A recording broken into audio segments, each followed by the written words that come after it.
Je vous prépare encore une troisième partie pour parler encore de mon itinéraire et toujours vous permettre de comprendre que peut-être ces choses-là vous arrivent aussi et comment vous pouvez les considérer pour vous en sortir. Et surtout que vous devez les considérer avec beaucoup de légèreté et ne pas se dire que c'est surnaturel ou des choses mystérieuses. Non, il n'y a pas de mystère là-dedans. Tout est explicable. Nous, les humains, quand nous arrivons, nous avons tellement de conditionnements, nous avons tellement de voiles, tellement de couches qui nous recouvrent. On ne peut pas vivre avec nos sens vraiment en alerte. On ne peut pas vivre avec nos sens intérieurs maintenus comme tels dans l'état de bébé, par exemple. Voilà. Donc, au fil du temps, on s'endurcit à l'intérieur, on se recouvre avec une certaine carapace. Il faut prendre le temps d'enlever couche par couche, couche par couche. Dès l'instant où on sait que on n'est jamais soi-même et qu'on est toujours mené par le bout du nez, par tout un système fabriqué autour de nous qui n'a rien à voir avec ce que nous sommes dans la réalité.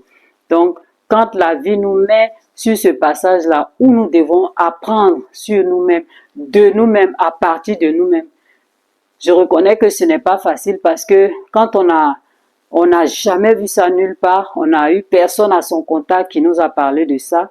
Et quand on tombe là-dessus comme ça, que ça nous arrive, que la conscience commence à se transformer, eh bien ça peut créer des petites situations que si on n'arrive pas à gérer, on peut penser que on a des problèmes de santé, on peut penser que, eh bien, je sais pas, on a des pensées bizarres, on ne pense plus comme les autres. D'abord, mais on ne pense pas du tout, on se laisse traverser par l'expérience quand elle arrive. Voilà. Donc, on coupe vraiment avec cette façon de faire qui est que il faut tout planifier en avance, il faut être voilà, dans le contrôle.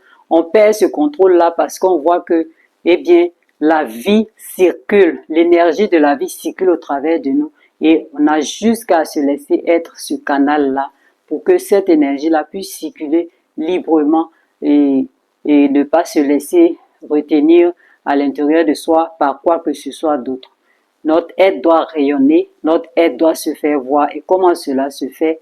Il faut simplement se rendre compte que nous sommes des êtres sensibles, nous sommes des êtres qui devons nous appuyer sur nos émotions qui nous traversent pour pouvoir grandir au niveau de l'âme et puis laisser notre esprit se manifester.